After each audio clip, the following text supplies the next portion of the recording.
mga regular attendees. Finally, Kams, tayo naman na mag-partner tonight. Oo nga, Jen. I'm very honored to be hosting with you this session. At buti na lang talaga, may mga ganitong events na kasama natin during this quarantine period. And kahit nga mag-ECQ na or mag-GCQ na, we're still planning to come up more sessions like this. Kasi naging part na to ng new normal natin, di ba? Yes, I agree, Kams. I can see a lot of familiar names here at dumadami ng mga guests natin, which is a good sign, meaning there's value in this event that we deliver, di ba? Yes, that's right. And just to share a few of the comments we received, one participant mentioned, it's the most organized and engaging webinar we have attended so far. Even the reminders at the start of the program are very helpful.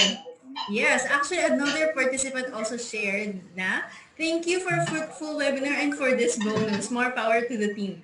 Feeling ko isa siya sa mga nanalo sa mga pag-games or raffle natin, Kams. And with these kinds of feedback na nare-receive natin, sulit na sulit talaga ang preparations ng team natin, Jen.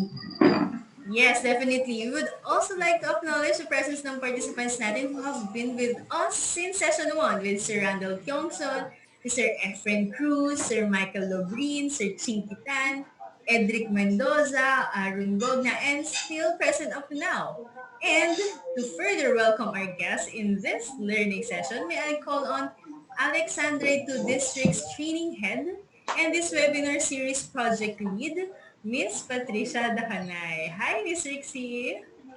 Hi Jen, hi Cams. Good evening everyone, not Trixie Dakanay here again, Training Manager of Alexandra 2 District of True Life UK.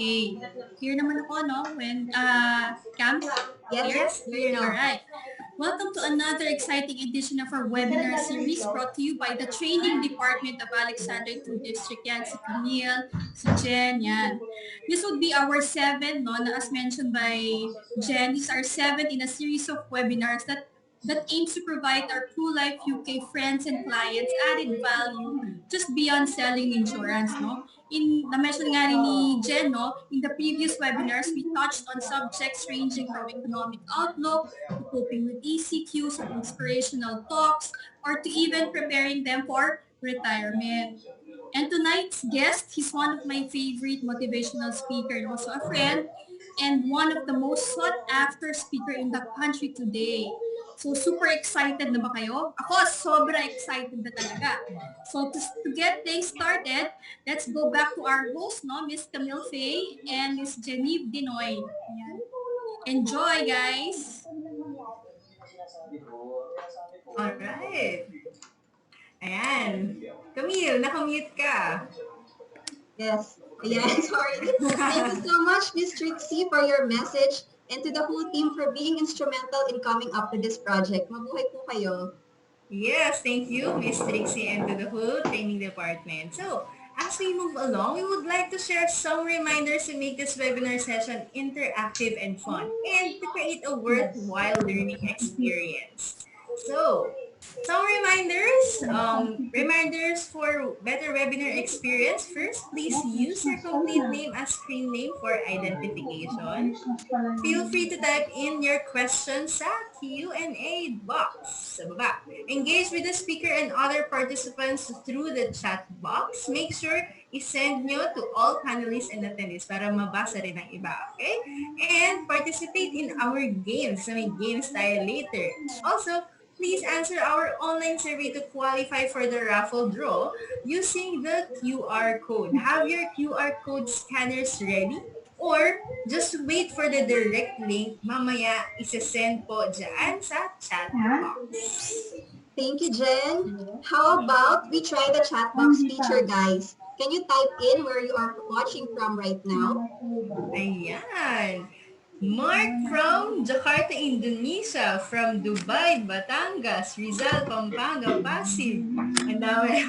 Pampanga, Parañaque, Laguna, La Union, Cavite, Abu Dhabi. Yes, international na tayo, Jen. Singapore. Grabe, sobrang dami. Ayan. Nakakatuwa kasi alam mo yung webinar, talagang lahat nagsasama-sama. Ayan. Valenzuela, Jensen, Tayabas, Quezon, and we are joined by 1,000 211 participants. And dumadami pa. Continue sa dumadami pa, no? So, guys, we truly appreciate your presence. So, please stay tuned until the end of this session for we have prepared a special surprise for you guys. Counts, ano nga ba yung surprise natin for our audience tonight? Yes, I'm sure alam na rin ng iba. But for the benefit of our new joiners, please take note of the following. At the latter part of this session, we will be asking a favor from you to answer a quick survey online. Kindly prepare your mobile phones dahil accessible ang survey form via the QR code, which we will flash on the screen later. And the first 50 participants to finish the survey form will be included in our raffle. Our online roulette will be flashed on the screen and we will draw 5 lucky winners of 1,000 pesos each. Yes, bongga, di ba? 1,000 pesos sa bahay ka, natuto ka, nag-enjoy ka, you'll be 1,000 pesos richer. Pandagdag yan sa allowance natin ngayong naka-lockdown tayo, no? So, I'm sure aabangan nila yan, Jen. At para naman mo-warm up pa tayo tonight at ating mga guests, we also prepared an icebreaker game just for you guys. And 3 winners will win 500 pesos each. Gusto niyo ba yon?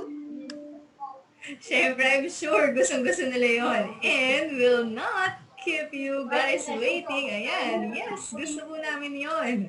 Ayan, sabi nila sa chat box, I'm sure gusto-gusto nyo to. Ito ang ating mechanics. The game is called 4 Picks 1 Word.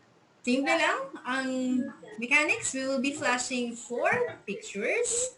And itong pictures na to is a clue to the correct word na papahulaan namin sa inyo. All you need to do is to key in the chat box yung correct answer. The first to give the correct answer will be the winner.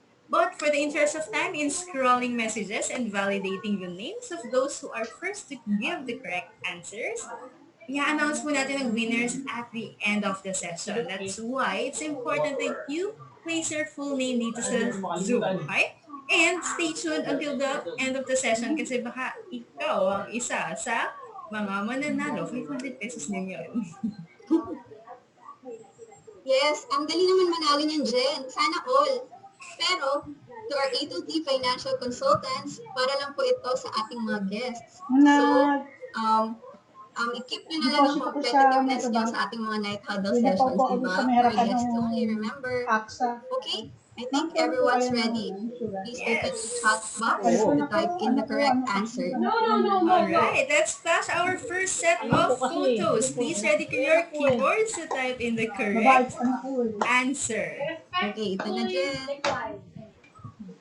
Ayan, ang first word natin. Ayan, merong bridge, merong traffic, merong buhok, may beach. Teka, ano kaya to? Ayan, namin na nagtatype. Yan, nandiyan yung clue. Alam mo, una ko nakita to sa ano to. Pero in fairness, ang dami nakakuha. I think meron na tayong winners. Meron tayong winner, Camille, for this word. Ang word natin, ilabas na natin. The right answer is long. Di ba? Okay. Next word. Okay, let's move on to the next one. Get ready. Here it is. Okay, ano ba tong pictures na to? May currency, may flag, may weighing scale, and may coin. What is something in common? Ako, Jen, grabe. Ang gagaling talaga ng mga guests natin. May nagreklamo, ang bilis daw ng iba. Ang bilis, no?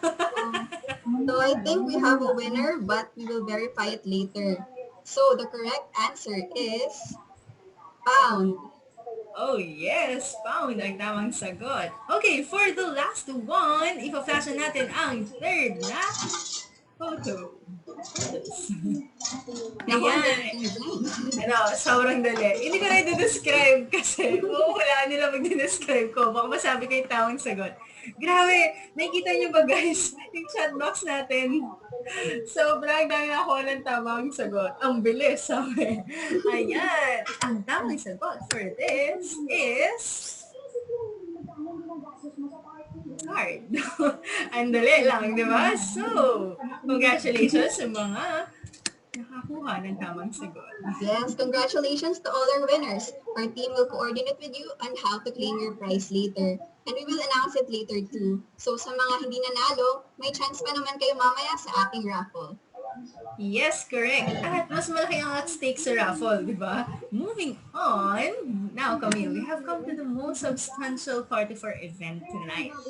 Bakit nga ba Alexandra 2 is organizing this kind of webinar for our clients and friends? Imagine we invite top-rated financial literacy speakers every week.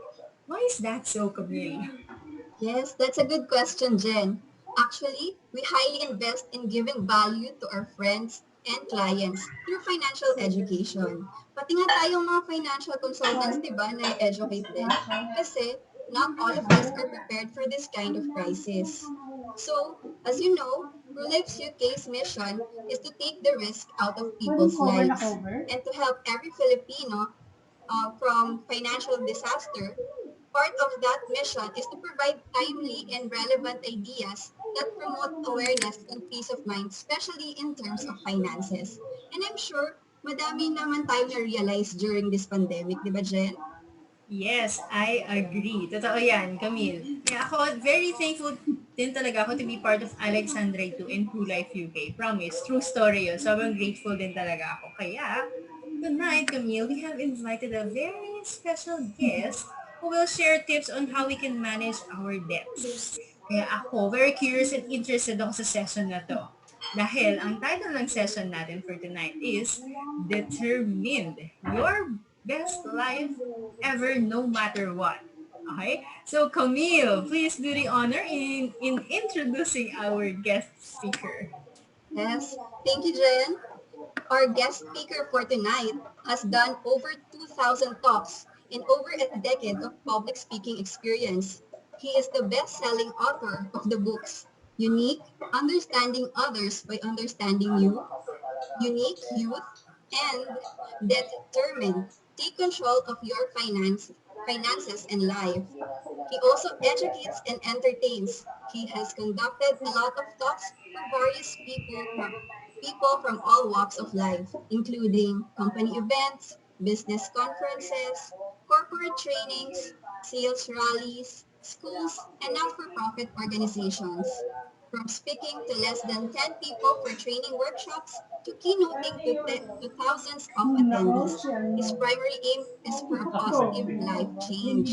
So we will be expecting a lot from Mr.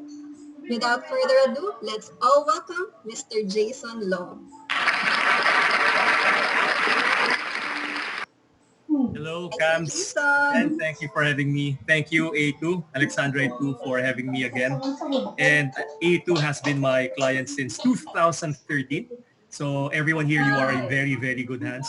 And all of the speakers that they mentioned that they had in the past few weeks are my good friends. And I learned also so much from them. And this is a time wherein, yes, we are living in dark times because of this pandemic, but there's always a silver lining. That's why my topic for today is how we can have the best life ever, even in the midst of pandemic. So I wrote a book entitled Determined, and I'll share with you why it's called Determined. But this is nothing new to me. In fact, 2008, when we lost everything, my wife was about to give birth. We were millions in debt, 8 credit cards, all with debt. And we were living in a pandemic of fear, of doubt, of unbelief.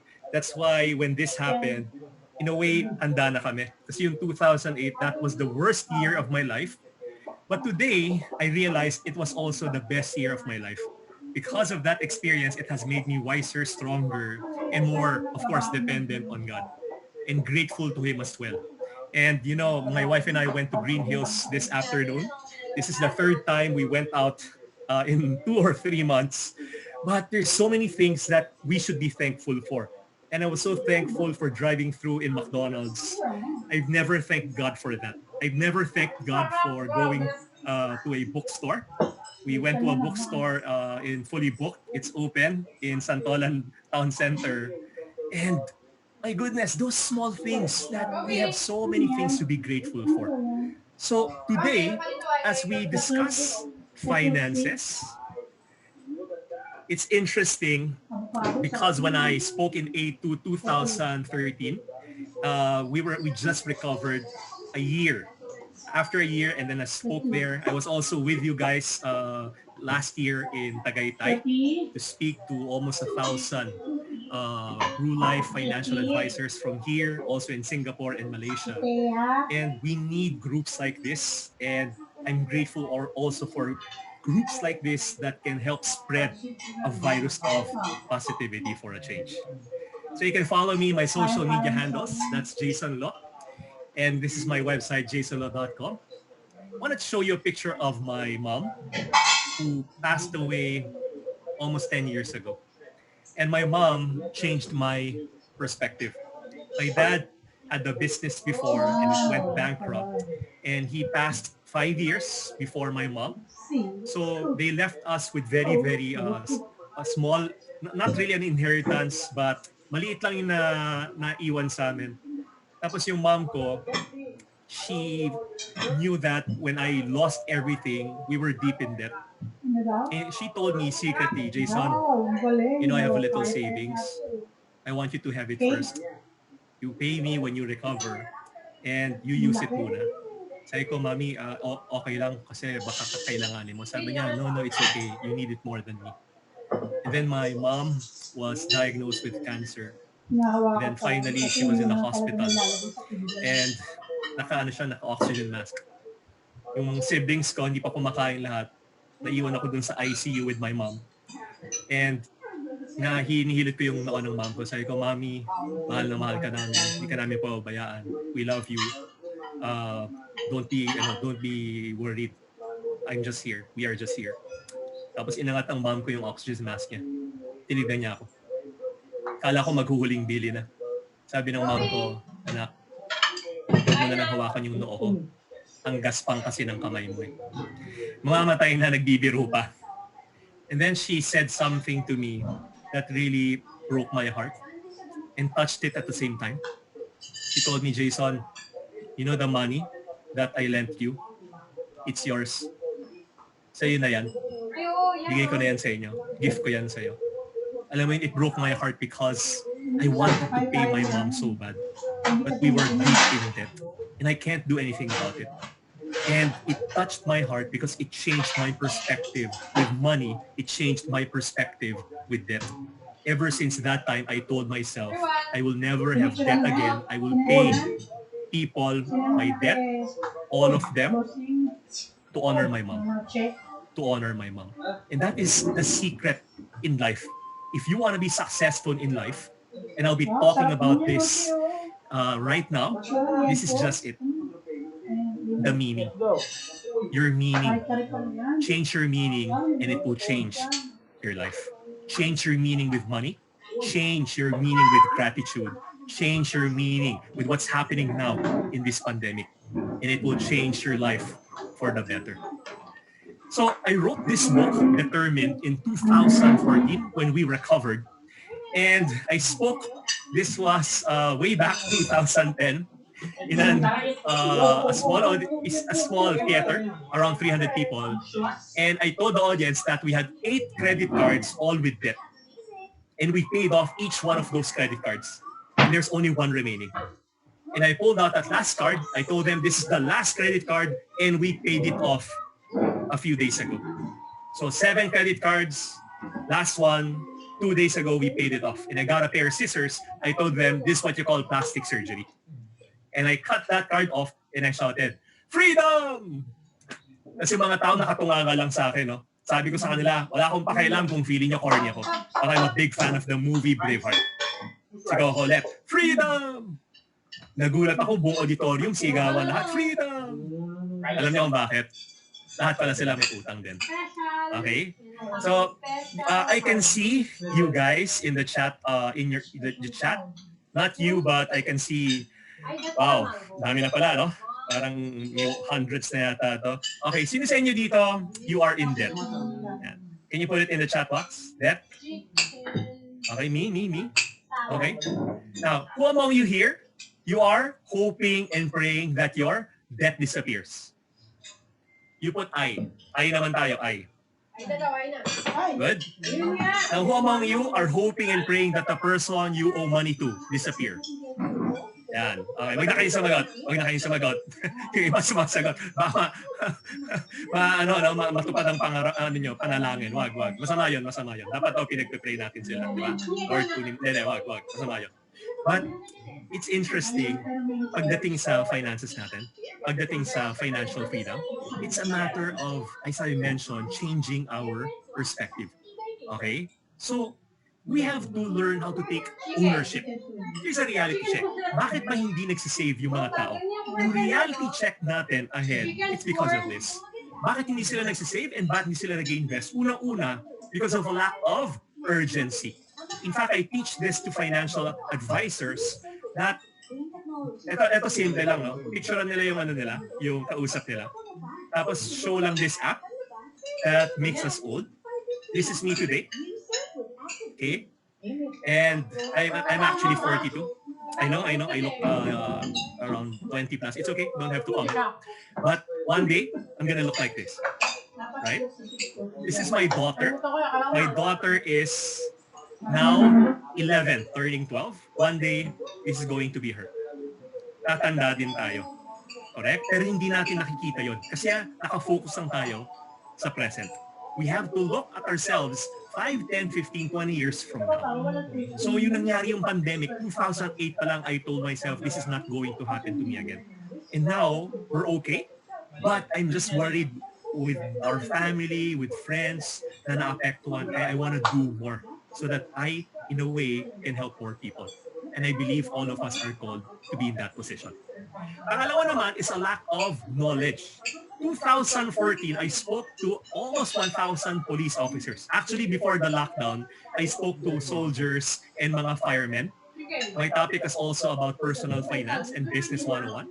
So yung talk ko dito, 4 na batches kami. Tapos, in the middle of my talk with them, I asked them this question, expecting everyone to raise their hand. Tinanong ko sila, sino sa inyo dito merong savings account?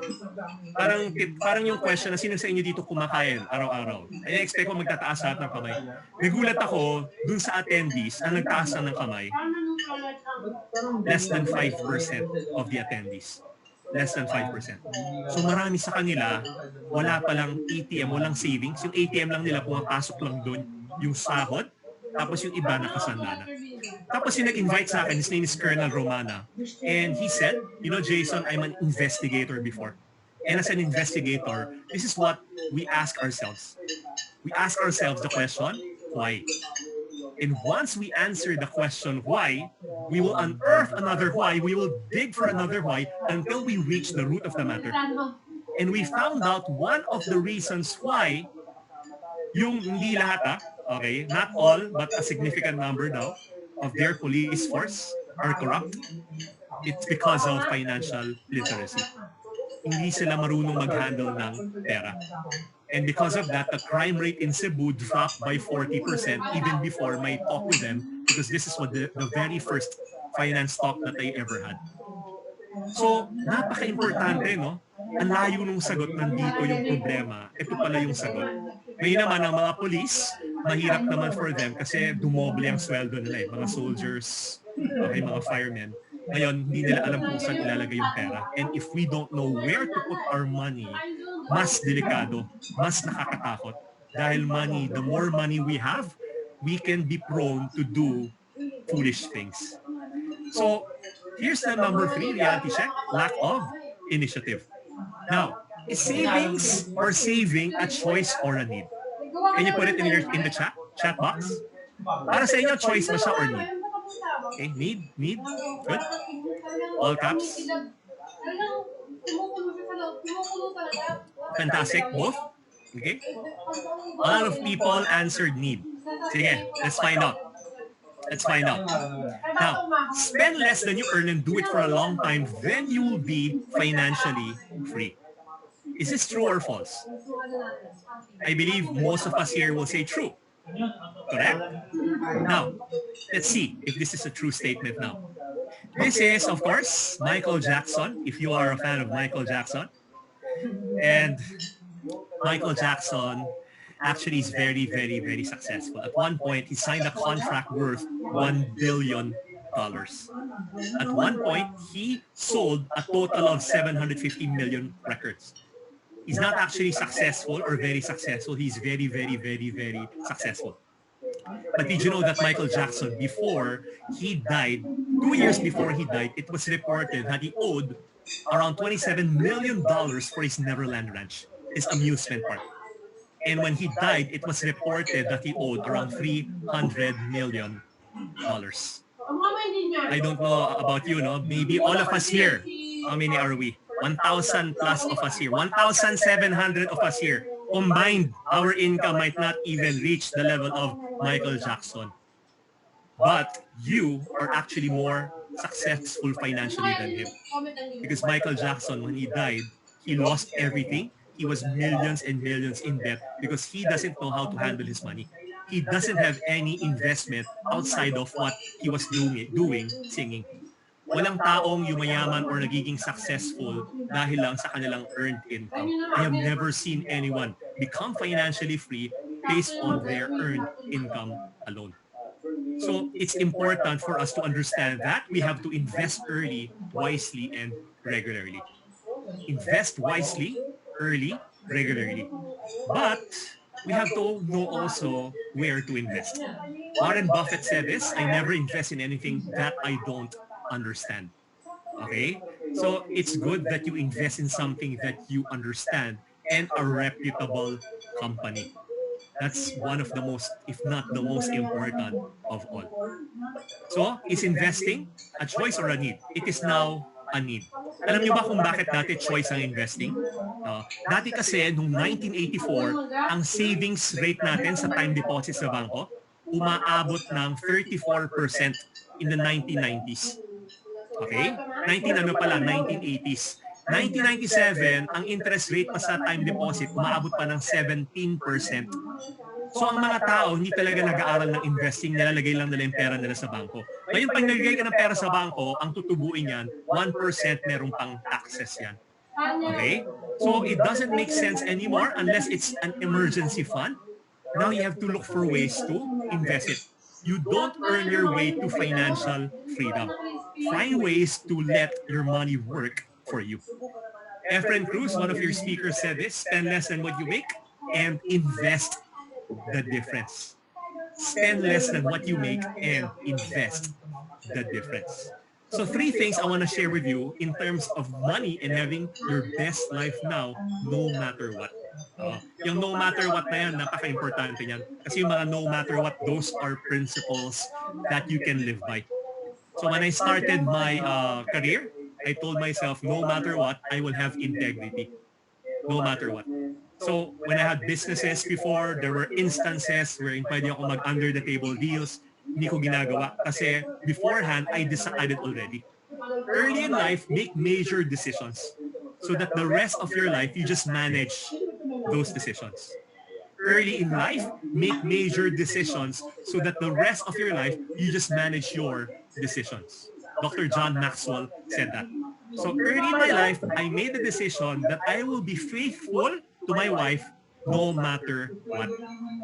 And a famous speaker, one of the top speakers here in the Philippines, told me, Jason, this is what you do. Eventually, you will be traveling. I wasn't even full-time in speaking back then. And he told me, Jason, you'll be traveling. You need to take a picture with your family, put it in a frame, and put it in your bag. And put one also in your wallet. So that whenever you travel, when you get to your hotel and you open your bag, that's the very first that you will see. Picture of your family, picture of your wife. And put it beside the TV. So that whenever temptation knocks on your door, you will see the very thing that you will destroy, your family. And he said, if that doesn't work, put a picture of your mother-in-law. Yung nakaganon na mother-in-law. Pag nakagawa ka pa ng kalokohan yan, ewan ko na lang. So that is one of my no matter what. So I believe that one thing that you can do right now, no matter what, you will never let this pandemic destroy you. You will never let this pandemic, okay, crush your dreams, no matter what. Because this too will pass. Life is a marathon. It is not a sprint. This too shall pass. And when this passes, the most important thing that you should take from this is become a better person. gratefulness. I have never seen anyone who is grateful and negative at the same time. It just doesn't work. Try it. If you're so negative, okay, think of things that you can be grateful for. And strange thing happens. The negativity dissipates. So first is mindset. If I mention the word dog, what is the first thing that comes into your mind? Okay, dog. What's the first thing that comes into your mind? Can you put it in the chat box? Friend. Okay. Paulette is loyalty. Yan, loyalty, best friend, cute. Diba may naglagay pulutan. Okay, good. At least you're honest. Bone, loving, companion. Fantastic. Maraming loyal, family. Okay. Are there anyone? Oh, there's someone who said rabbis. Okay. There are Azucena. Ano to? Caldereta. My wife, when she hears the word dog, this is what she sees. A picture of a toy dog. Cute, no? Kasi yung wife ko, when she was young, she wasn't close to her dad. Nung grade 6 siya, pumunta sila ng isang pet store. Tapos pagpunta na ng pet store, nauna siya sa car. Nagulat siya, yung dad niya may dala-dala ng puppy. It was a good memory for her. She loves dogs. Kaya katabi pa niya yung matulog every night. Okay? Kaya siguro yung nagkasawa kami medyo sanay na siyang katabi ako matulog. Ako naman, on the other hand, when I hear the word dog, this is what I see. A picture of a German Shepherd this all. Because when I was young, we live in a compound. I would go outside at around 8 a.m. and our neighbor with a German Shepherd would go outside of their house at around 9 a.m. and I would go back inside our house. I don't like dogs. I hate dogs. I'm sorry to the dog lovers here. Please forgive me. I'm just being honest and transparent. I don't like dogs. I hate dogs. Kaya nga pag ini-invite ako sa bahay ng mga friends ko, syempre kailangan, di ba, polite ka. Uy, ang ganda naman ng house mo. Uy, ang cute ng dog mo, ha. Pero laman ng utak ko, die dog, die. I'm sorry to the dog lovers here. Please forgive me. I'm just being honest. I don't like dogs because of my experience sa dogs. Takot ako sa aso. Okay? Iba siguro sa inyo, hindi pa kayo nagdi-dinner or nagmerienda pag sinabi yung word na dog, ito yung pumapasok sa isip nyo. By the way, walang nasaktan dyan sa picture. Okay? Nililiwanag ko lang. So, pag sinabi yung word na dog, ganyan yung pumapasok sa perspective ko. But I have 2 kids, Gabby and Alexa. Gabby is 11 and Alexa, yung kanina nasa picture, Alexa is now 10. So Gabby's turning 12. When they were younger, around 6 and 7 years old, lagi-lagi ko silang tinuturuan mag-pray. So dad, mom, Gabby the eldest, and then Alexa the youngest. Eh yung anak ko, mahilig talaga sa pets, mahilig talaga sa dogs. Yan ang lagi niyang prayer every night si Alexa. Pipikit yan, sasabihin niya, Heavenly Father, thank you for this life. And Lord, I pray that we will have a dog. Change Daddy's heart. Amen. 6 months. Ako, ayoko ng dogs, pero mahal ko yung anak ko. Sabi ko, it's impossible for us to have dogs. But after 6 months of praying that same prayer, eventually lumambot yung aking puso. And finally, we got our first dog. His name is Oreo. Hindi yung nakasalamin, ha? Nililiwanag ko lang. Hindi nakasalamin. And Oreo today is part of our family. Okay? Hindi rin siya umnoy. May naglagay sa chat. Pomeranian yan. Pomeranian. And Oreo today is like a part of the family, and tell my children, treat Oreo as if he is your brother because we don't have a boy yet. Tapos pag nagpagupit kami dalawa, yan ang itsura namin. Okay? And I now have a different perspective of dogs. So pagdating sa dogs, Randall was your speaker, one of your speakers. Pumunta ako sa bahay ni Randall, nakita ko yung dog niya, nilapitan ko, tapos pinet ko. Tapos after a few seconds, I realized, uy, hindi na pala ako masyadong takot sa aso. My perspective changed. So from before, ganun ang tingin ko sa dog, ang tingin ko na ngayon sa dog is like a best friend. And our dog now is around 4 or 5 years old. I told my kids, probably we need to have another dog again. Changed my perspective. This is my daughter, and my daughter wanted to go to Disneyland when we were bankrupt. She was around 4 years old. Sabi niya sa akin, Daddy, can we go to Disneyland? Sabi ko, anak, you need to pray to God first before we can go to Disneyland. Ginawa ni Gabi, no, on the spot, pumikit, pumawa sa kamay, todo emot yung muka. Lord God, please, I want to go to Disneyland. Now. Sabi ko, anak, you need to pray to God, we need to ride an airplane, and we need to save money. Kasi ang tingin niya kay God, parang Santa Claus, parang genie na lang. And I have to teach her to change her perspective of God. This was a book I wrote. It's called DEBTermined. Ay, napakita ko pala kanina, no? It was Miss Connie Reyes who was one of the people who encouraged me to write the book because during a prayer meeting, na-impress lang sa kanya, no, to give me a word. And I wrote there that all of us, we have a relationship with money. Did you know that? You and I have a relationship with money.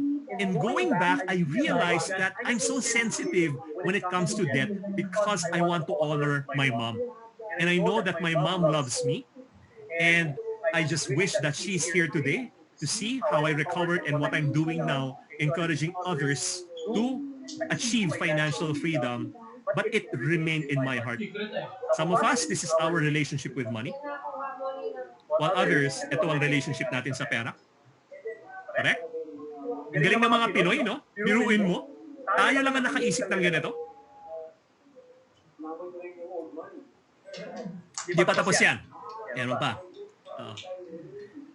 Pinoy lang ang makakagawa niyan. Pinoy lang. Pero yung pera, I spoke to a friend who lost more than me. And this friend lost a lot, but eventually he recovered. Sabi niya sa akin, Jason, pag ikaw nawalan ka ng pera, huwag ka magmumukhang kawawa. Huwag ka magmumukhang kawawa kasi lalayuan ka ng mga tao eh. Tandaan mo to, pag ikaw nawalan ka ng pera, huwag ka magmumukhang kawawa kasi kawawa ka na nga.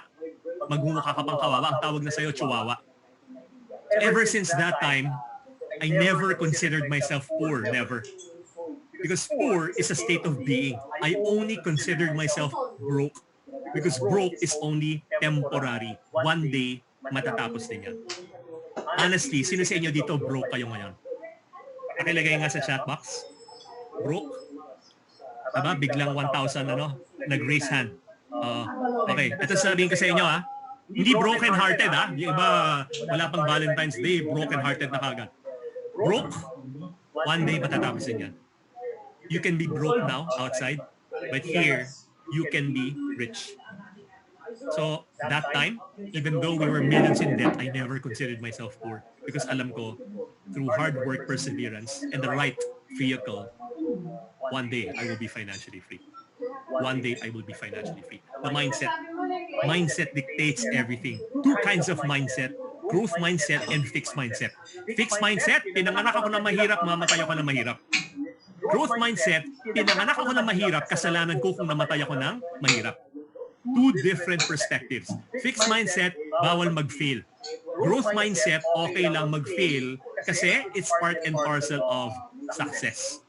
Alam nyo, ito lang sasabihin ko sa inyo. Sa totoo lang, itong pandemic na to, marami mga tao na wala ng trabaho.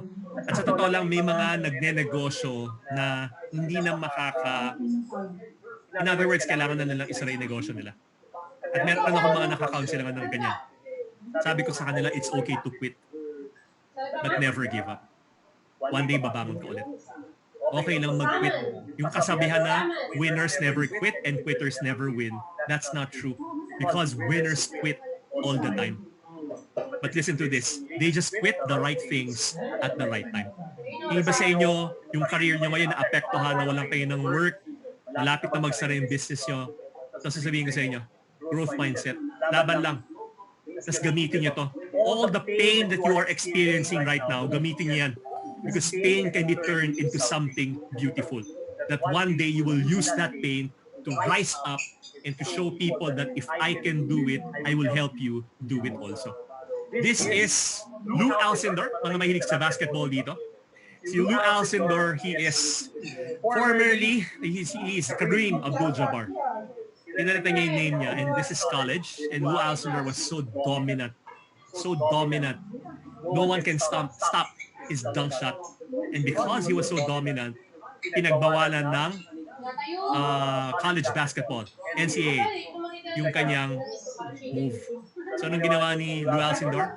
He created the most unstoppable, devastating move in basketball's history. The skyhook. And the skyhook made him partly, siguro, no, nasa top 5 siya in the NBA, and he's the number 1 who holds the record the top guy who has the most points in the NBA. And because of that, he also won 3 championships in college along with his coach, John Wooden, who also has a growth mindset. So growth mindset lang tayo ngayon. Pag-aralan nyo kung ano yung mga dapat pag-aralan. And the fans here of Michael Jordan, The Last Dance, sabi ni Michael Jordan, I have missed more than 9,000 shots in my career. I've lost almost 300 games. 26 times, I've been trusted to take the game-winning shot and miss. I failed over and over and over again in my life, and that is why I succeed. You know what's interesting about Michael Jordan? Even though he's the greatest, he also has a coach. And that's Phil Jackson. So you know one thing that can lead you out of this predicament is for you to have a coach also. You can have a financial coach, someone who can help you. And I believe people here, great coaches can be found in the group of A2 in True Life. By the way, I'm not in any way connected with True Life. I'm an outsider here. But I'm telling you that there are people who can help you manage your finances, and they can be a coach for you in terms of knowing where you can go, because all of us, we need coaches. And here, ito, ano lang to, here's an inside scoop. This coming Wednesday, I'll be meeting online with my True Life coach. And he's also a client of mine. So kahit ako na, nakikipag-meet pa ako, no? And we are going to look at where I am right now and where I can go with what I have. So that's my simple 2 cents for everyone here. So I said mindset is everything. I love this hospital. Look at that. Wala silang resources, ginamit nila plastic. Tapos this girl, designer Tati Ang, she has a garments company and turned it into a factory of PPE suits and also mga masks. 2 friends who owns garments companies. One gave up and he said, mukhang di namin kakayanin to. And he's thinking of closing it down now. Yung isa naman, nag-pivot. So ginawa nila, nag-supply sila ng mga PPE suits sa mga hospitals, tapos kumukuha sila ng mga donations from people. So just imagine, same scenario, different perspective. Ito, malakas to, bagong idea to. Fair. Okay? Lakas ng benta niyan ngayon. Galing ng marketing plan, no? Yung masama hindi nakakuha sa inyo, baka mahina lang signal ng internet niya. Makukuha niya yan mamaya. Mamayang gabi. Ibig sa inyo bukas ng umaga. Chicken Joy now, you can find it in the grocery. And Jollibee has been existing for 30 years and ngayon lang nila ginawa to. And I believe that even after the pandemic, this is going to be one of their staple products in the market.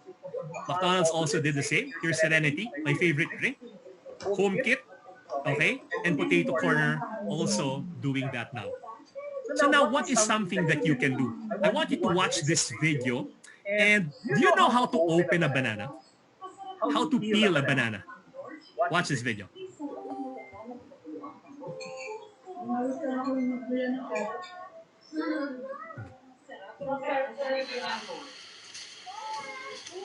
So, I learned a new trick yesterday, and it really blew my mind, because I've been eating bananas forever, and I would always try to open it from the stem, like dig my finger in, maybe bite it, get the nice taste of banana in your mouth. But then, a friend of mine, Brittany, saw me struggling with it yesterday and showed me how monkeys open a banana. And you don't open it from the stem, just kind of pinch the tip, it'll split. You peel it out like that. My whole adult life, I never knew the right way to open a banana. And now you do too. Galing, no? Doon pala sa tip. So meron kayong mga ginagawa ngayon na hindi nyo alam, meron pa palang other ways of doing it. So if you try looking for those things, it can lead you to a better place. I'll share my example later. So if you look at this, gumagalaw ba yung nasa image sa screen nyo or hindi? Yes or no? Gumagalaw?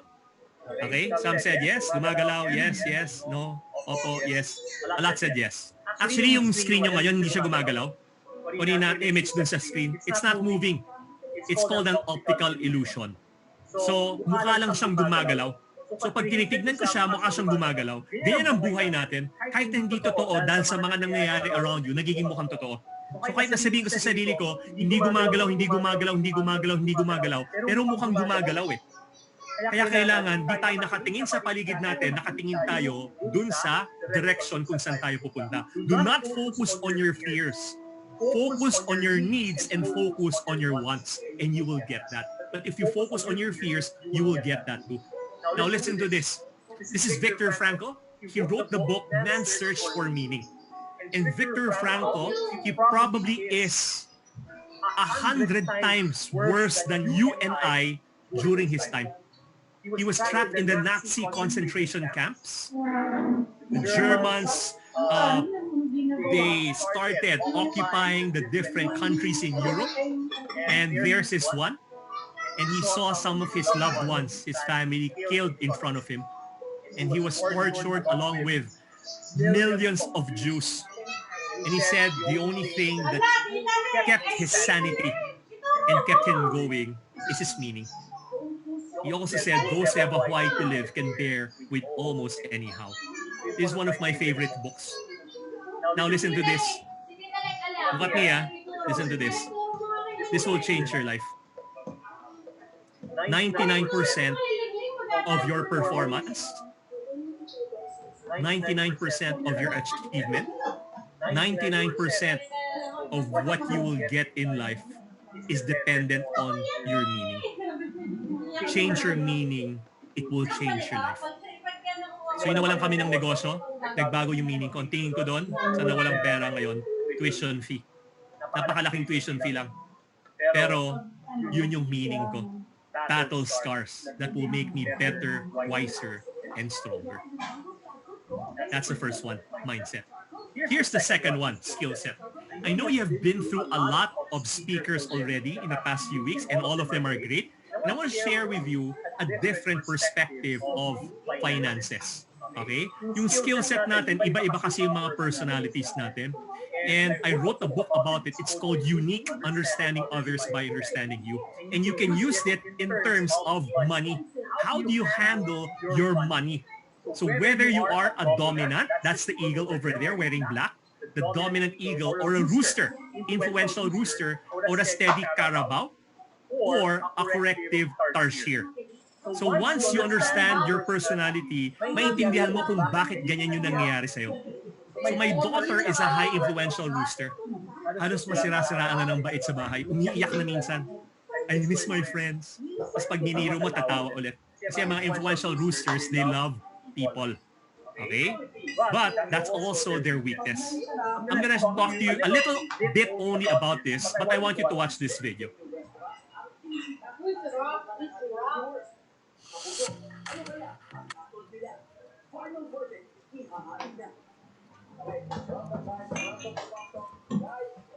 Dominant eagle, we are the impatient type personality. They're the go-getter.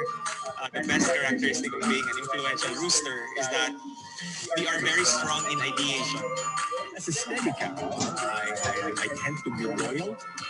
I'm a dog, you pick me, and I'm not gonna leave, I'm staying. As a corrective tertiary, I'm a little bit outspoken from time to time. I give my ideas. I can be very easygoing, the world is crumbling and I'm just chill. My friends call me cool as I say, I'm just chill. I want to take charge.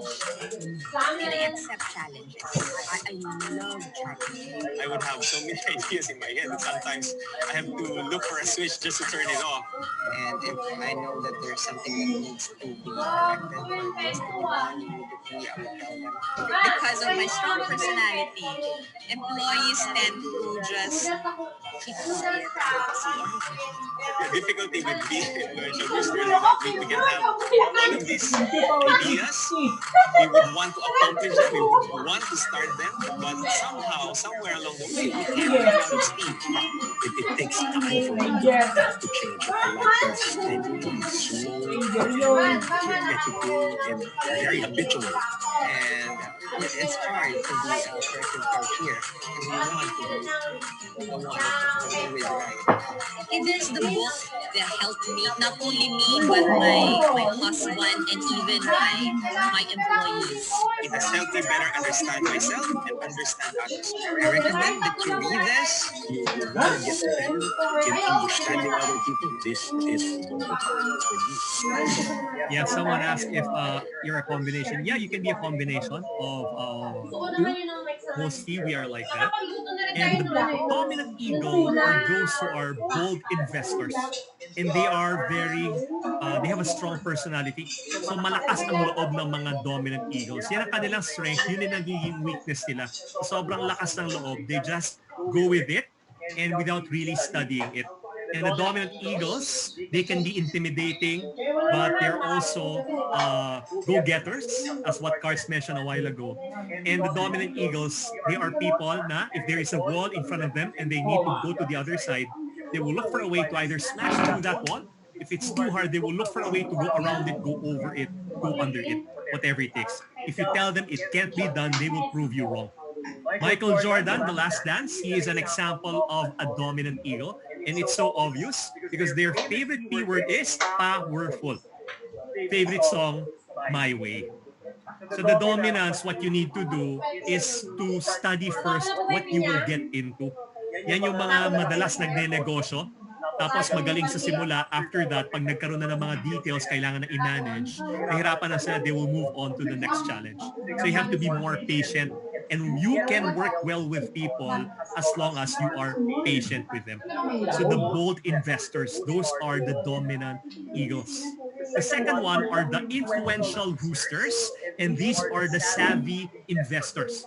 So the savvy investor, sila yung mga mahilig sa ideas, magaling sila sa creativity, they are good with networks or networking with people. Ang influential rooster, they love people and hopefully people love them also.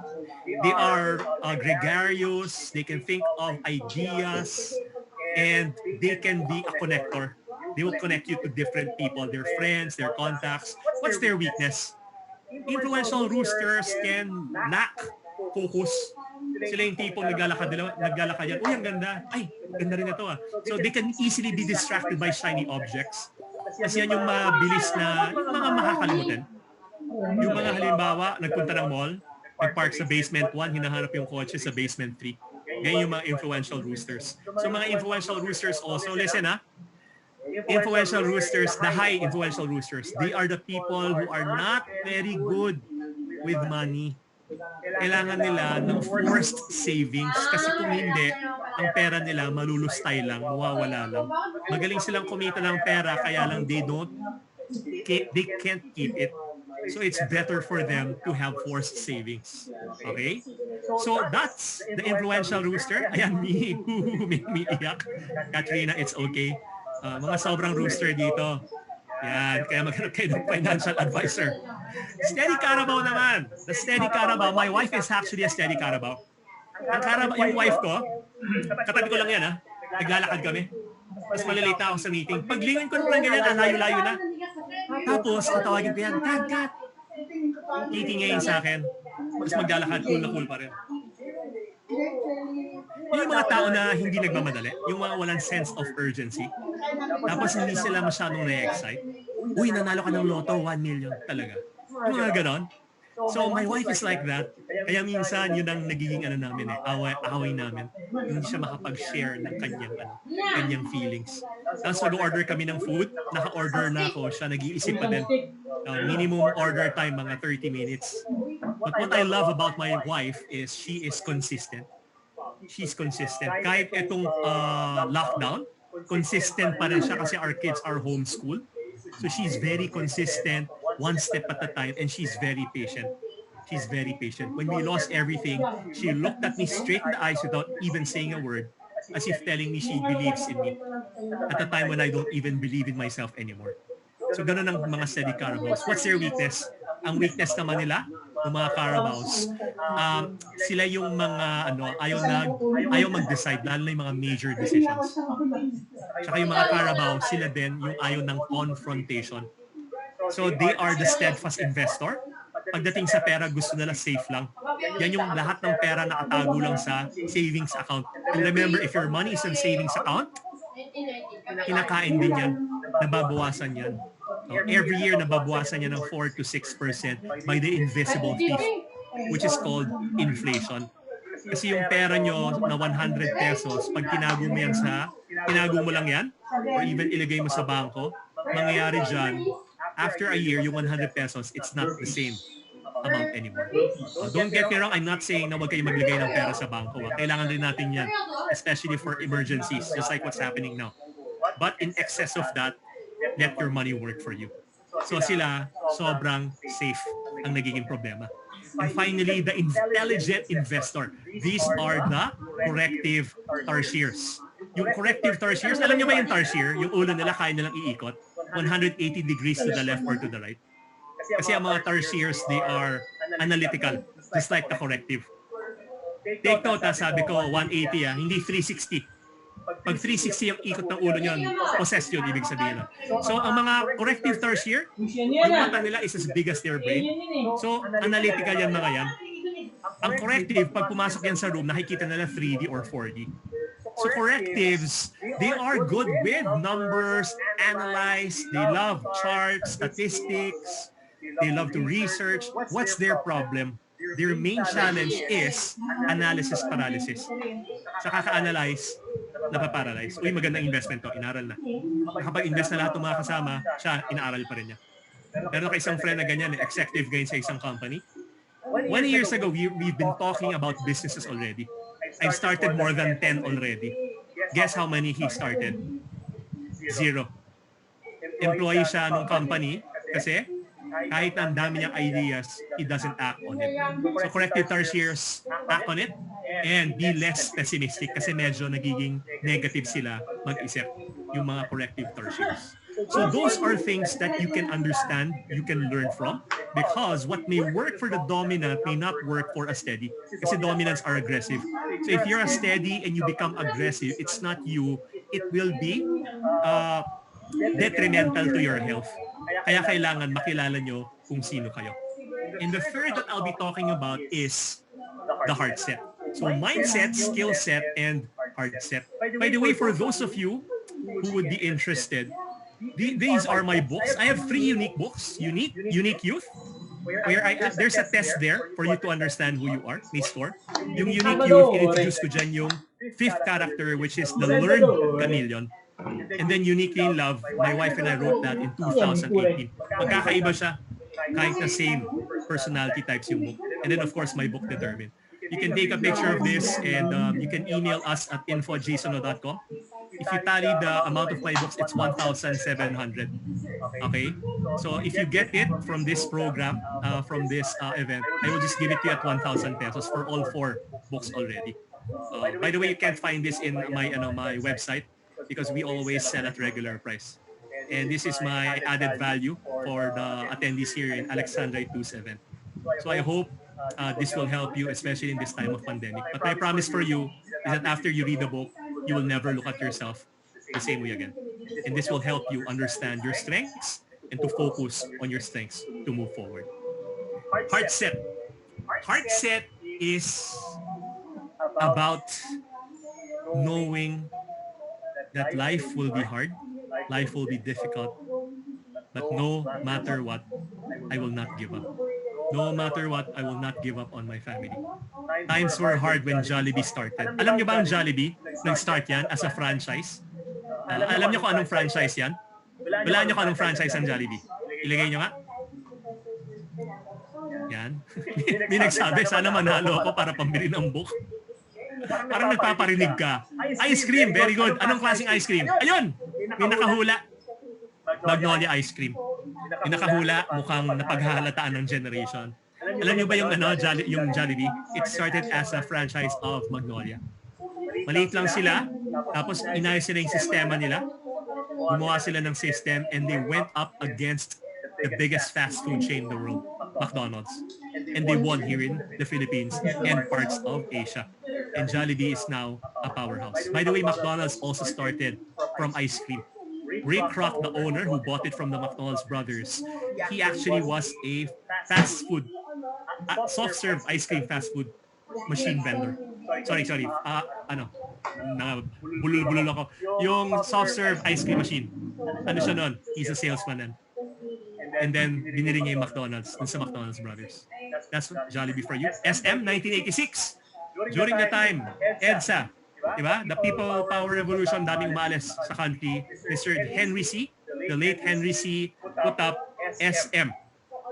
Yan, SM North EDSA, the biggest mall that we have ever seen. And today, SM has 3 of the biggest malls in the world.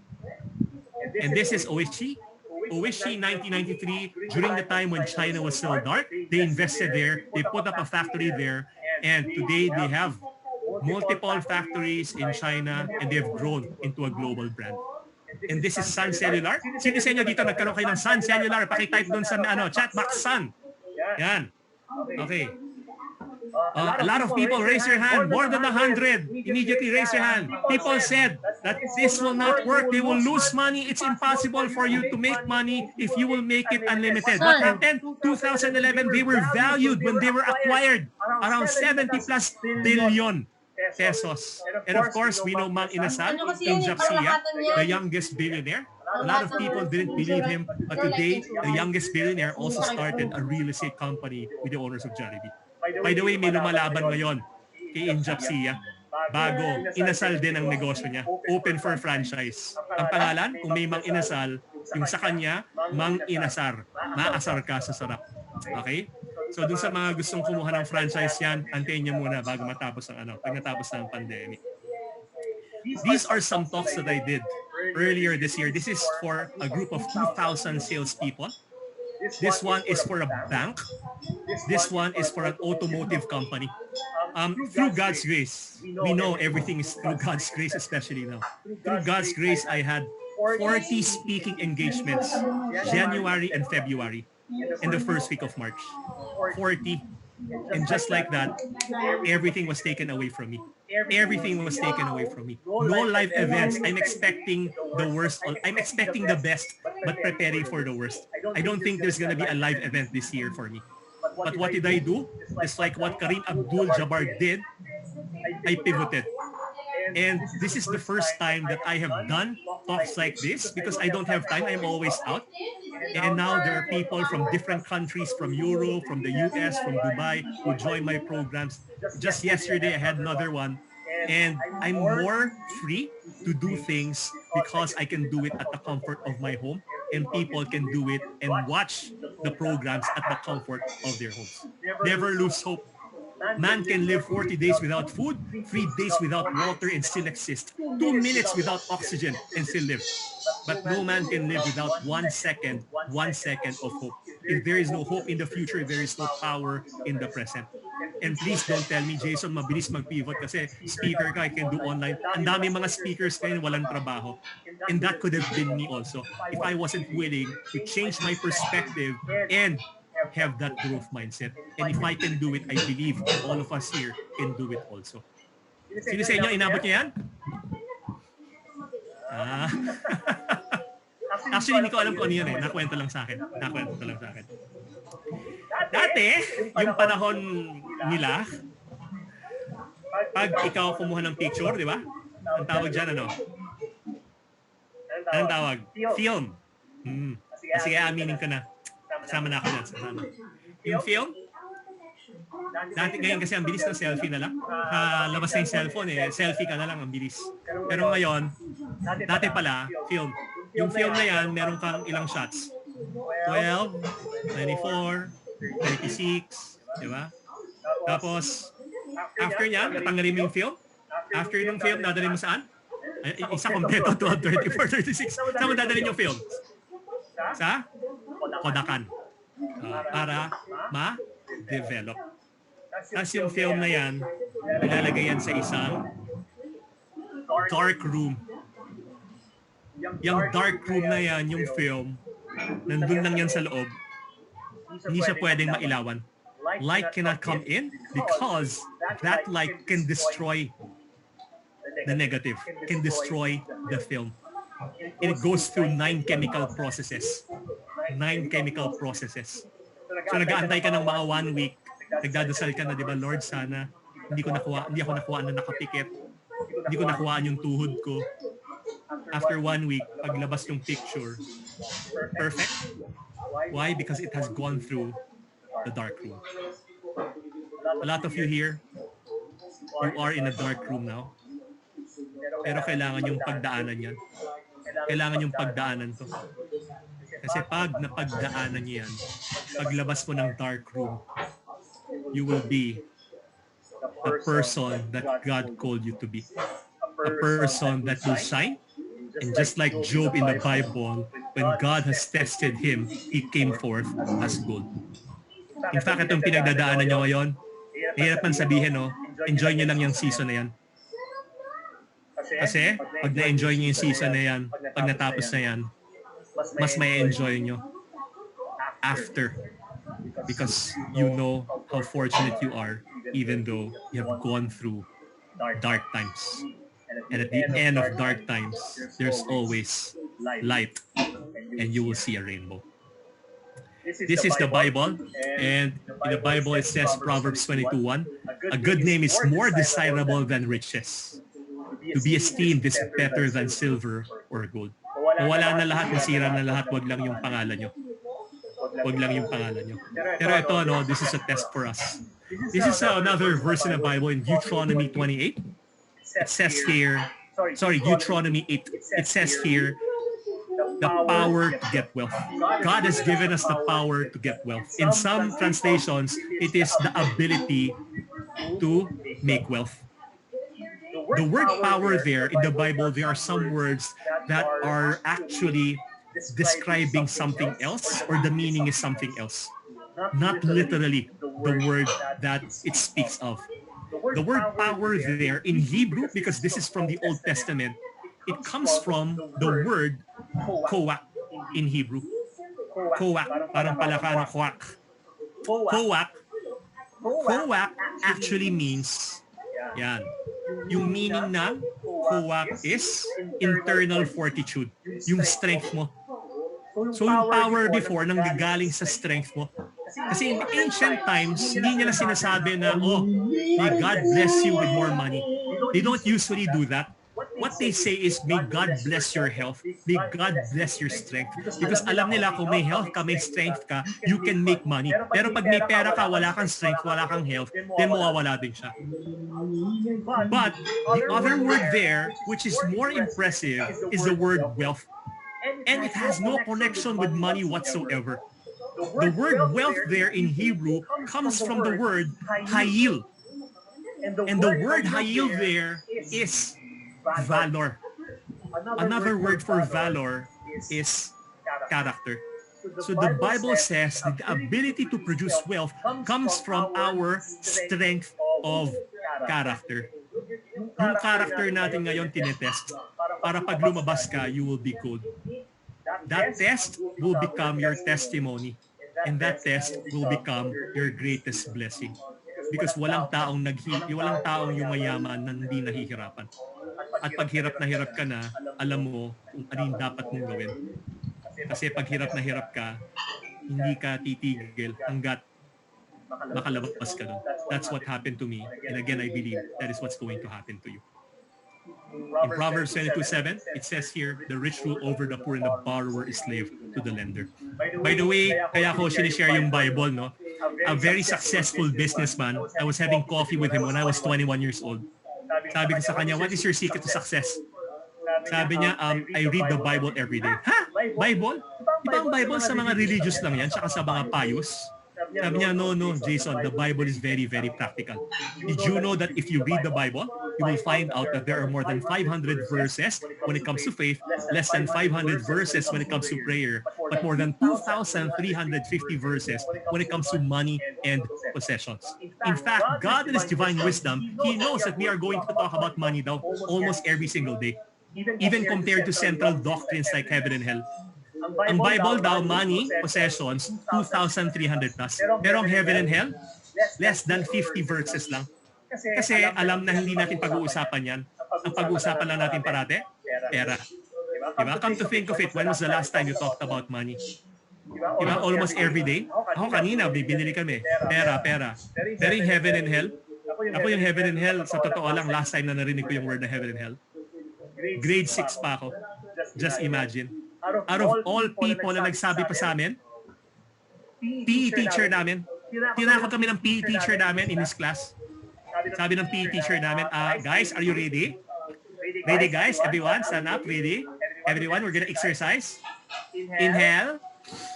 Exhale. Yun yung pinakahuling time na narinig ko yung heaven tsaka hell, no? Okay, dun sa mga hindi nakakuha, mga isang linggo bago nyo makukuha to. Isang linggo. Sige, papabayaan ko muna. Baka mahina yung signal sa inyo, no? Hindi lang sa internet, pero dito rin yata. So, in the Bible, it says there, by the way, I'm not talking about good debt. May mga negosyo, may mga instances na kailangan natin ng good debt. When I invested in real estate, I needed good debt that time. I'm talking about bad debt here. But you have to be careful with good debt. Because the Bible doesn't talk about debt na good siya. So you have to be careful in using it. Kailangan you are financially literate already. Nililiwanag ko lang. Pero sa Bible, lahat ng mga descriptions dun about debt is negative. E merong isa which stands out. Sabi doon, the rich rule over the poor and the borrower is slave to the lender. So nagkautang ako sa auntie ko. Mahal na mahal ko yung auntie ko. I love my auntie. Kaya lang umutang ako ng isang amount. Nalugi yung negosyo namin ng restaurant. Tapos kung maghuhulog ako sa kanya ng 5,000 a month, naabot ako ng mga 10 taon siguro bago ko siya mabayaran. Pag reunion sa bahay niya ginagawa, every December 25. Ayoko na talagang pumunta. Kaya lang pag di ako pumunta, iisipin naman tinataguan ko siya. Pag pumunta naman ako, pag nakita ko, gusto kong halos lamunin ako ng lupa ng buhay. Pero I just manned up and I went every Christmas in reunion. Tapos yung auntie ko, kasi hindi ko na siya auntie that time. Don't get me wrong, I love my auntie. But my auntie has become my master or my lender. Masters in some translations, and I have become her slave. Nagbago yung relationship namin. And then yung nagkaroon ako ng income that time, tanda ko yun eh. Ang total ng cheque, binuo ko talaga, pinaghirapan ko. 125,000 isang check. Yun yung huling hulog ko. Binigay ko sa auntie ko, tapos pagkabigay ko sa auntie ko, I was all smiles. Naging auntie ko na siya ulit. Paglabas ng bahay, kasama ko yung 2 kids ko. Sabi ko sa mga kids ko, come on, let's shout freedom! Sigawan yung mga anak ko, freedom, freedom! Hindi nila alam kung ba't sila sumisigaw. But that is one memorable time in my life. So, it's important for us to understand that the only way we can get out of debt, and this is the only way, the only way is for you to be emotionally involved. Kailangan galit ka sa utang. Kasi hanggat hindi ka nagagalit sa utang, yung utang, aalagaan mo. Yung utang, it will be part of you. Kasi part ng kultura natin ang utang eh. Alam nyo ba ang Pilipinas? Meron tayong 111 dialects. More than 111 dialects sa Pilipinas. Iba-ibang lengguwahe yun ha. Pero may isang word, pare-parehas lahat. Hulaan nyo kung ano yung word na yun. Hulaan nyo. Lagay nyo sa chat. Utang. Exactly. Yung utang sa 111 dialects, pare-parehas lahat. Kultura natin yun eh. Pero ayoko maging normal, gusto ko maging abnormal. I made an acronym in my book, MAD. Yung una, make savings di ba? Make savings a priority. Tapos, attack, debt, and then day in, day out.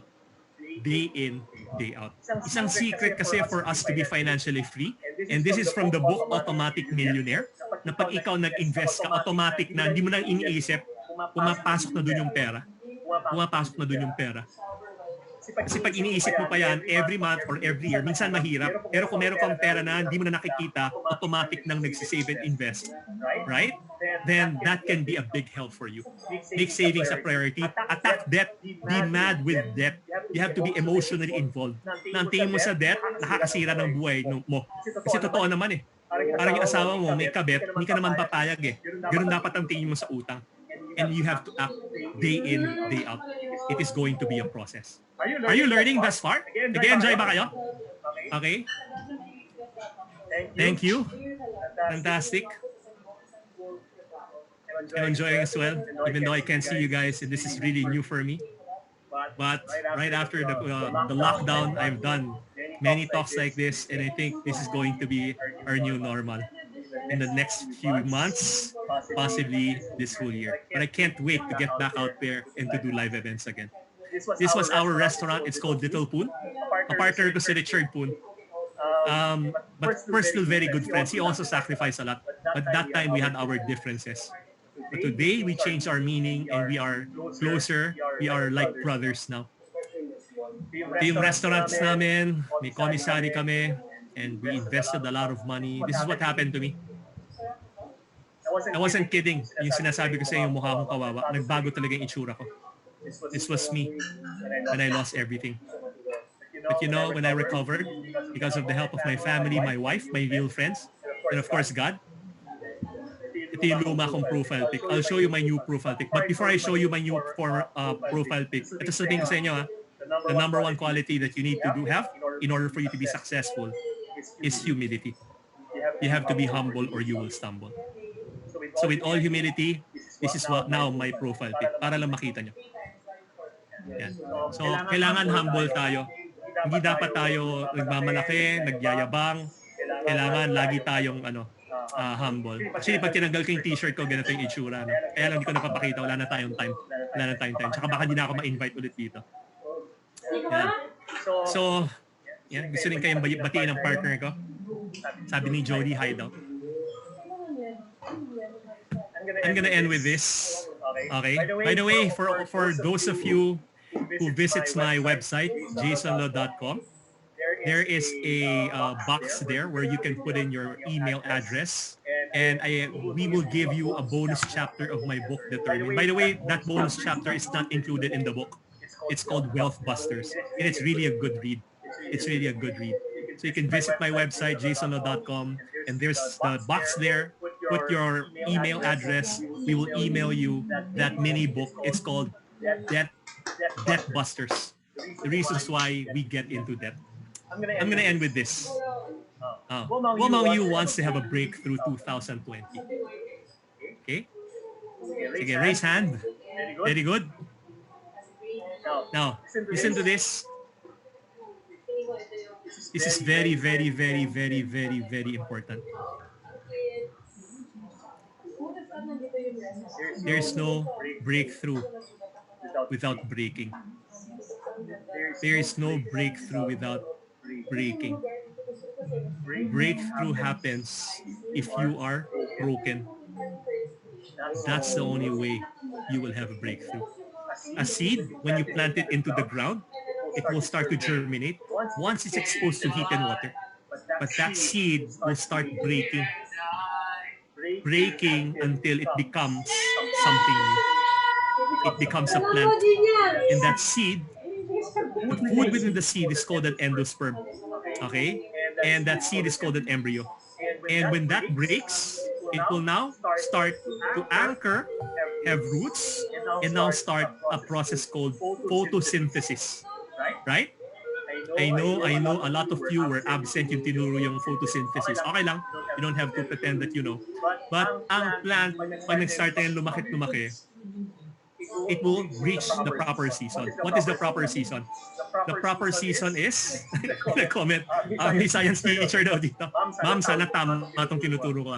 Yung proper season is yung plant hindi niya na kayang lumaki. Kasi it has reached its maximum capacity. Now the plant is now forced to gather more food. Because of its roots, it's anchored there. And that plant has to put all of its excess food in a special storage container. Wala na kasi siyang paglagyan. So all of its excess food will go there. What is that special storage container called? Correct? Roxanne? First person to guess it. It's called the fruit. Fruits are excess food of plants. Na punong-puno na siya, kailangan niya nang ilagay sa fruit para makinabang ang ibang tao. Because if that fruit isn't plucked, it doesn't give the plant, doesn't give away its fruit, that fruit will rot. That fruit will rot.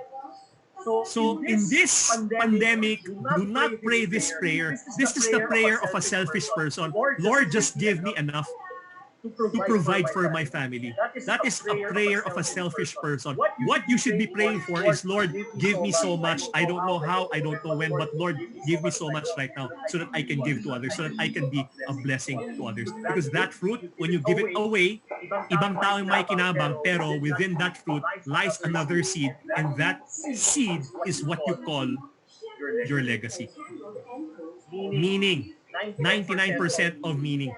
99% of performance rather comes from your meaning. And the highest meaning of all is called your legacy. So mindset, skill set, heart set, and there's no breaking or breakthrough without breaking. For you to have a breakthrough 2020 year, it's really about fruitfulness. Fruitfulness is about significance. God bless everyone. And before anything, love this quote. What you keep is all you have, but what you give, God multiplies. The principle of sowing and reaping. I have a feedback form here with me, and you can take a picture of it. And there's a Q code here.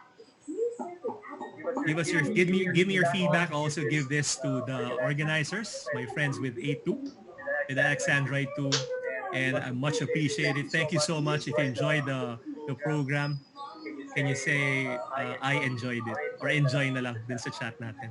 And I think we're gonna have a little Q&A right now. God bless everyone.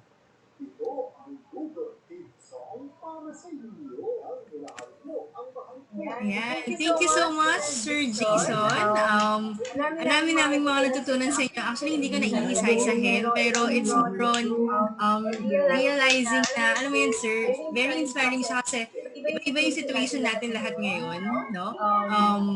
Ang daming uncertainties. Others, siguro, they're running out of funds and they're trying to pay off their debts, and then suddenly, mawawalan ng source of income. And thank you so much kasi very inspirational yung experience mo at naging testimony ka sa mga guests natin tonight. We have more than 1,600 participants. Sir Jason, meron na kami few questions.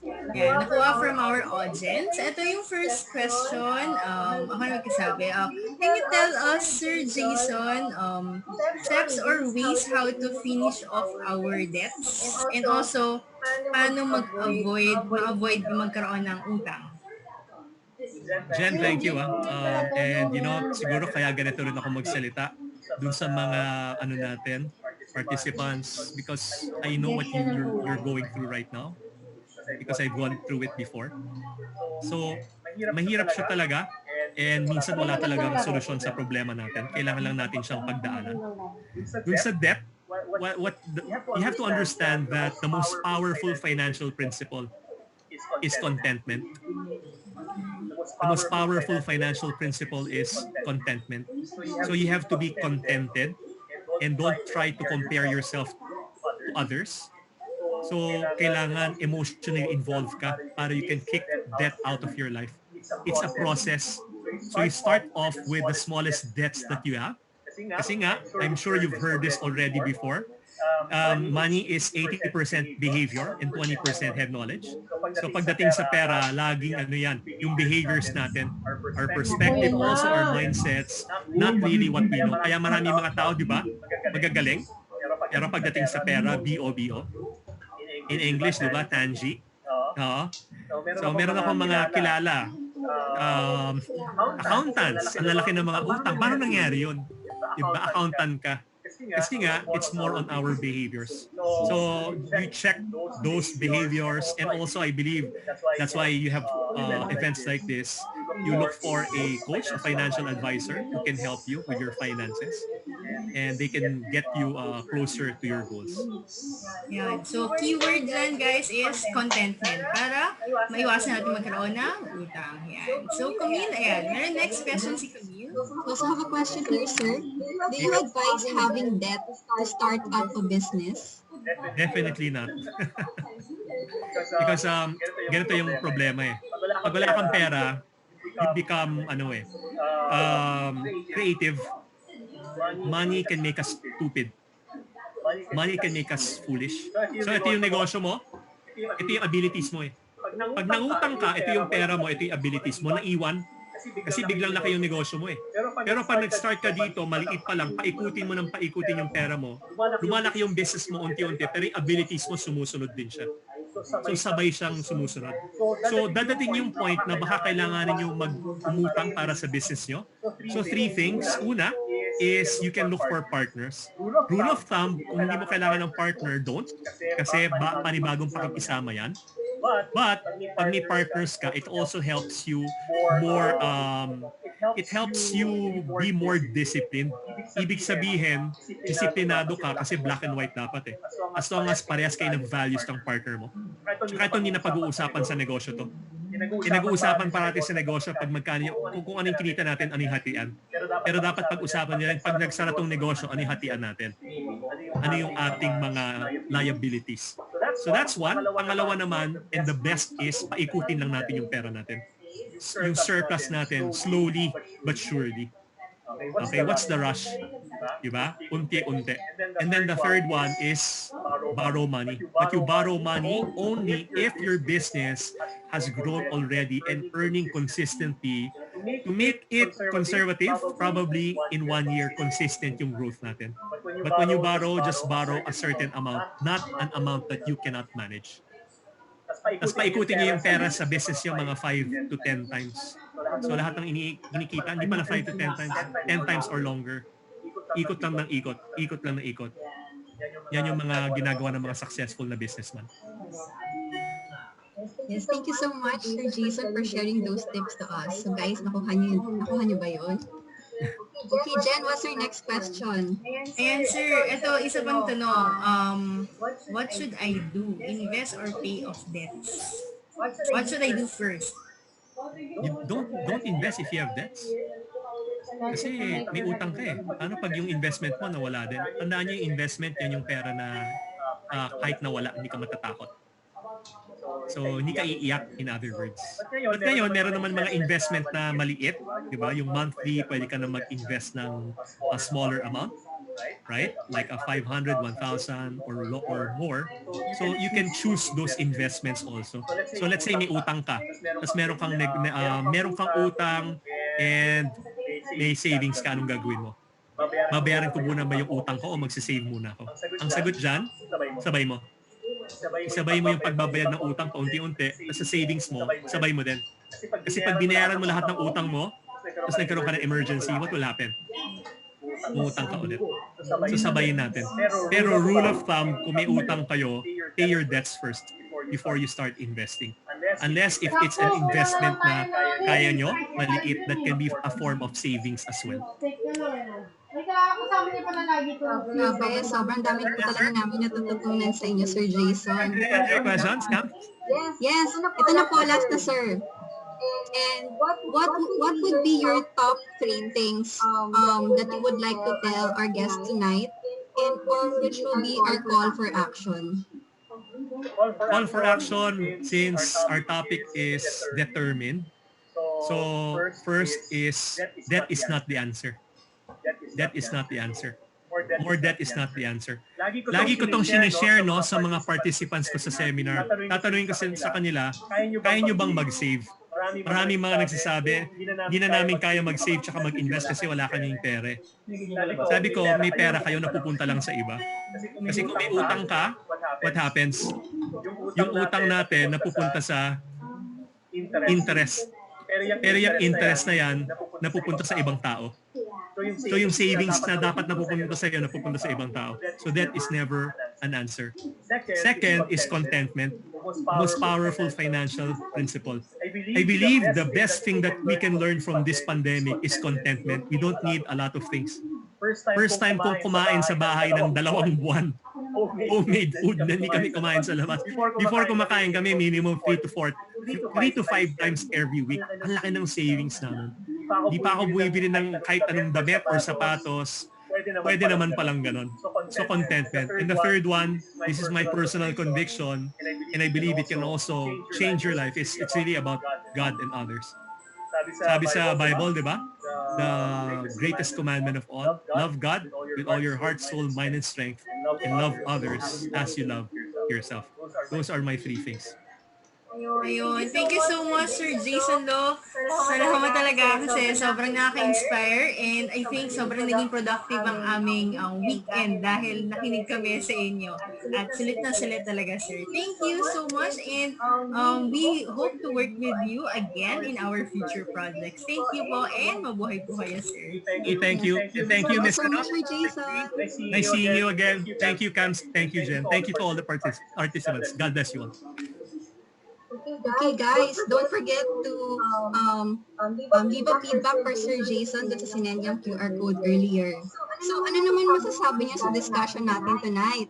Just type it on the chat box. And super nakakatuwa talagang basahin yung mga responses ng mga attendees natin kanina. Dahil talaga namang attentive sila and ang daming natutunan. Thank you so much, Sir Jason. Yes, I agree, Kams. Nakakaaliw talaga basahin. Ako din, ang dami ko na natutunan. And, ayun, Kams, nabanggit natin kanina na meron tayong raffle draw and 5 lucky winners who will win 1,000 pesos each. But before flashing our QR code to all our guests, please get your mobile phone cameras ready para makapture nyo ang QR code which will lead you to the survey form. Please complete the survey and submit right away. Alternatively, you may click the link to the survey form which we will send to you via the chat box. Yes, and again, the first 50 to submit are eligible for the raffle. 5 winners will be drawn later, each winning 1,000 pesos each. And since everyone is ready, I think we will now be flashing the QR code. So we'll give you 30 seconds to 1 minute to take a photo and start the survey form. Ayan.